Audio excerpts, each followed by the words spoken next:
Media మిత్రులందరికీ నమస్కారం. నిన్న మాజీ ఎంపీ కల్వకుంట్ల కవిత గారు ప్రెస్ మీట్ పెట్టి చాలా మాట్లాడింది. ఆమె మాట్లాడిన మాటలు వింటా ఉంటే ప్రజలు, పాత్రికేయులే కాదు వాళ్ళ బీఆర్ఎస్ కార్యకర్తలు కూడా నవ్వుతున్నారు. ఆమె అల్పెరగని పోరాటం చేసిందంట, పసుపు రైతుల కోసం కొట్లాడిందంట. ఆమె చెప్పిన విధానం చూస్తే తిహార్ జైలుకి కూడా పసుపు రైతుల కోసం పోయినట్టున్నది. ఇక కవితమ్మ త్రిముఖ వ్యూహం గురించి మాట్లాడుతుంది. నీ త్రిముఖ వ్యూహం తెలియదు ఎవరికి? ప్రజలందరికీ తెలుసు. ఆస్తులు కూడబెట్టుకోవడం, ప్రజలను హింసించడం, ప్రతిపక్షాలను బెదిరించడం. ఈ తప్ప అందులో పసుపు ఎక్కడుంది? పసుపు రైతులు ఎక్కడున్నారు? ప్రజలు ఎక్కడున్నారు? బాహుబలి సినిమాలో వ్యూహాలు చూపించినట్లు చెప్తున్నావు నువ్వు. ఈ అన్ని డైలాగులు మీ నాయన సూట్ అవుతాయి, నీకు సూట్ కావు. నువ్వు మొన్న ఏమన్నావు? పసుపుకి 3 ఏళ్ళకు ఒకసారి ఆటోమేటిక్ గా ధర వస్తుంది, ఇందులో అరవింద్ గారి గొప్పతనం ఏముంది అన్నావు. మరి నువ్వు ఎంపీగా 5 సంవత్సరాలు ఉన్నావు, మరి ధర ఎందుకు రాలే? దీనికి సమాధానం చెప్పు. నువ్వు పసుపు రైతులని ఏ విధంగా ఆదుకున్నావు? వాళ్ళకి ఖాళీ సంచులు ఇప్పించినవా, లేక సుత్తి దారాలు ఇప్పించినవా, కనీసం ఒక దబనమన్నా ఇప్పించినవా? అరవింద్ గారు డే 1 నుంచి పసుపు రైతుల కోసం కష్టపడిండ్రు, వాళ్ళ కోసం ఆలోచన చేసిండ్రు, పని చేసిండ్రు. బాయిలర్లు ఇప్పించిండ్రు, పాలిషర్లు ఇప్పించిండ్రు, టార్పల్లీలు ఇప్పించిండ్రు, ఎఫ్పిఓకి స్పెషల్ స్కీమ్స్ కూడా తీసుకొచ్చిండ్రు. బికాస్ అరవింద్ గారికి పసుపు రైతుల పట్ల ఉన్న అంకిత భావం విచ్ యూ డోంట్ హ్యావ్, నీకు అది లేదు. నీకు లిక్కర్ మీద ఉన్న ఇంట్రెస్ట్ పసుపు రైతుల మీద లేకుండే. ఇవాళ వచ్చి మొసలి కన్నీరు కారుస్తున్నావు.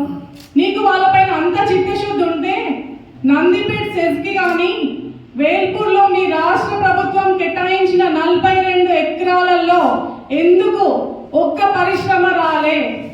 ఎందుకు పారిశ్రామికవేత్తలు ఎందుకు వారిపోయినరు?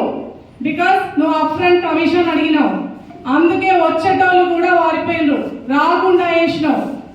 డాక్టర్లను భయపెట్టించినావు, పారిశ్రామికవేత్తలను భయపెట్టించినావు, కాంట్రాక్టర్లను భయపెట్టించినావు, బిజినెస్ మ్యాన్లను భయపెట్టించినావు. ఫైనలీ రామ్దేవ్ బాబా లాంటి కూడా భయపెట్టించినావు. మీరు మామూలు ప్రపంచానికే యోగా నేర్పించే రామ్దేవ్ బాబా లాంటి భయపెట్టించిన చరిత్ర మీది.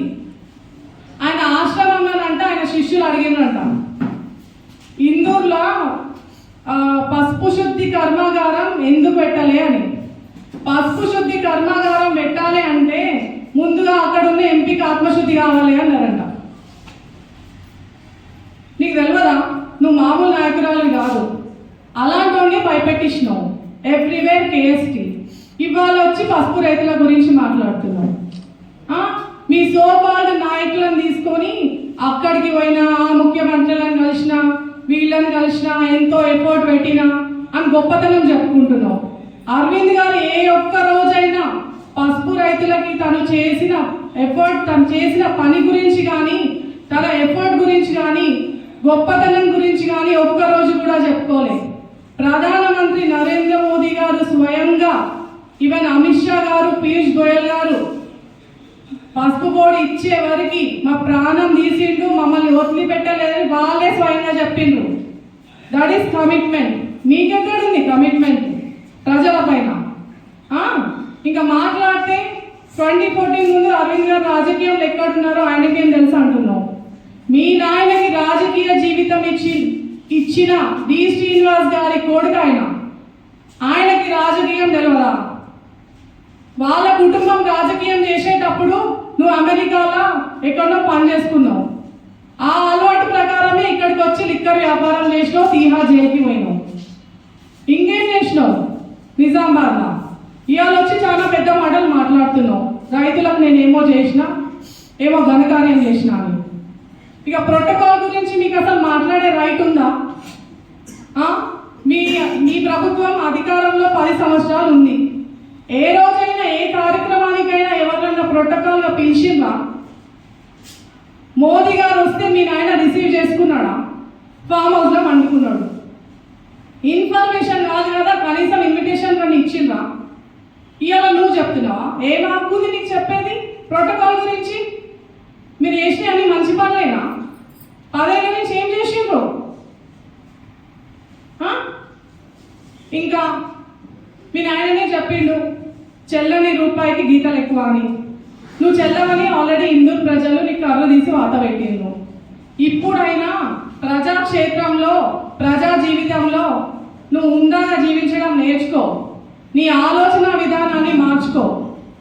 ఆల్రెడీ పసుపు బోర్డు వచ్చినందుకు ప్రజలు, రైతులు, ఇర్రెస్పెక్టివ్ ఆఫ్ పార్టీస్ ప్రతి ఒక్కరు సంతోషపడిండ్రు, అరవింద్ గారిని మెచ్చుకున్నారు. నీకు పసుపు బోర్డు వచ్చిందనే సంతోషం లేదు, అరవింద్ ఎందుకు తెచ్చిందనే బాధ ఉంది. ఇప్పుడన్నా నీ బుద్ధి మానుకో. Thank you.